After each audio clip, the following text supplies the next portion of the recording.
everything that you do and everything in your early life affects your future life. Seems obvious, where you grow up, who your parents are, but probably nothing makes more difference than the decisions you make, the stuff you decide to do, the people you hang out with. Such is the case in 1903 when my grandfather and his cousin Earl, who were 15 and 16 years old respectively, decided it would be a good idea to take their trumpet playing skills and run away with the circus. They were both skilled trumpet players, and when the Campbell Brothers Circus came to Lincoln, they went back and talked to the guys in the band, found out they could use a couple more trumpet players, and they thought that'd be a good idea, and they left for that season and on into the next season and toured around with the Campbell Brothers Circus Band.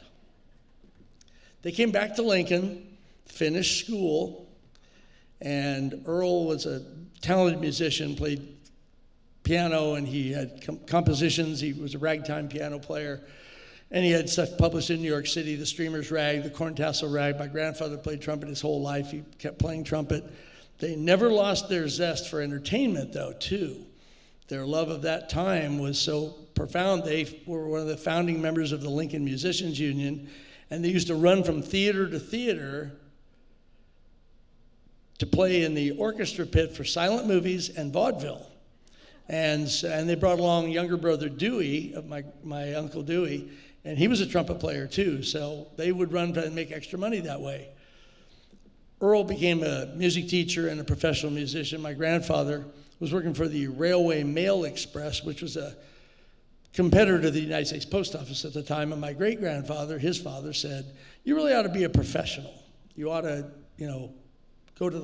do something else." And so he went to the Lincoln School of Dentistry, which was not associated with a university. It was on 13th and O approximately, and he went there, and in 1915 he graduated and became a dentist. Fast forward to the 1930s, 1936 approximately, and he comes home one day from his dental office at 12th and O in the Kresge building and says to my grandmother and my mother, "We're going to the circus." Well, he'd never lost his zest for the circus. My brother and I used to run around in the living room with our toy trumpets. He had his real trumpet. We did clown acts. We did marching to circus music. He took us to every circus that was in town, so it was no surprise when my mother was his only child that they would go to the circus. They go, "Well, we've already been to the circus the other day. It was great." He goes, "Yeah, but this time," he goes, "we're ringside seats, center ring, Ringling Brothers, Barnum and Bailey Circus as their guests." And they go, "Well, how did that happen? How could that possibly be?" He says, "Well, I was seeing patients this afternoon, and the receptionist came in and said, there are two gentlemen here from the Ringling Brothers Circus, and they are insistent on seeing circus dentist Dr. E.C. Marks." And he says, "Circus dentist?" They said, "Yes, they're from the Ringling Brothers Circus, and they're insisting on seeing you." He goes, "Well, do they have an appointment?" And she goes, "No, they don't, but they're very insistent." And he goes, "Well, put somebody in the recovery room and have the people wait in the waiting room, send them in." So these two guys come in. I've always heard this story. It's like, I assumed they were like big Goomba type guys, and they were carrying a suitcase. And so they take the suitcase, they come in, and they put it up on the countertop, and they click the latches, and the lid comes open, and out pops Clarence Chesterfield Howerton, 28 and a half inches tall, the smallest man in the world, better known as Major Mite. And he's got an abscessed tooth, and he is in agony.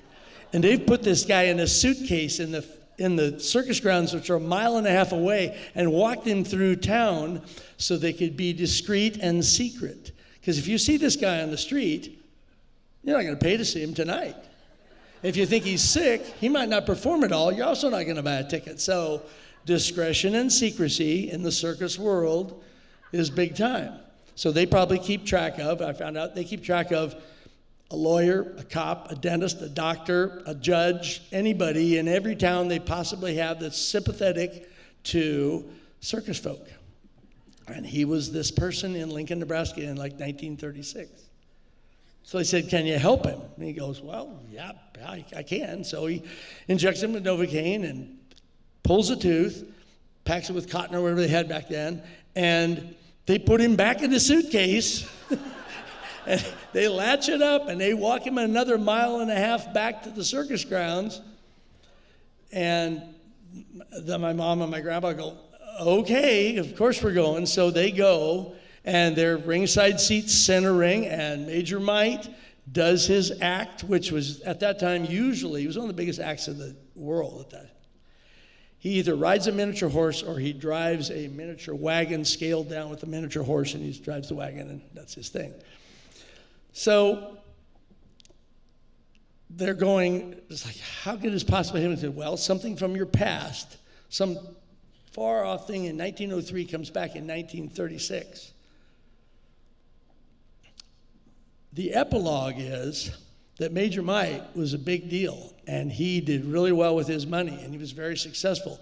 And he was with the Ringling Brothers Circus from 1925 to 1945.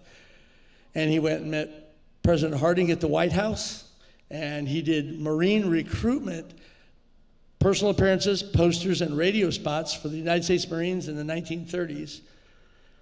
And he was briefly released from his contract with the Ringling Brothers Barnum and Bailey Circus to go to Hollywood in 1939 to be one of the 3 trumpet players welcoming the mayor of Munchkin City in The Wizard of Oz. He's one of the 3 trumpeters. So we've all seen him if we've ever seen The Wizard of Oz, because he goes, bah-bah. Anyway, so he was very successful. He retired from public life and the show business in 1949, moved back to Oregon, where he was from, outlived all of his immediate family, and lived until 1975. That's my story.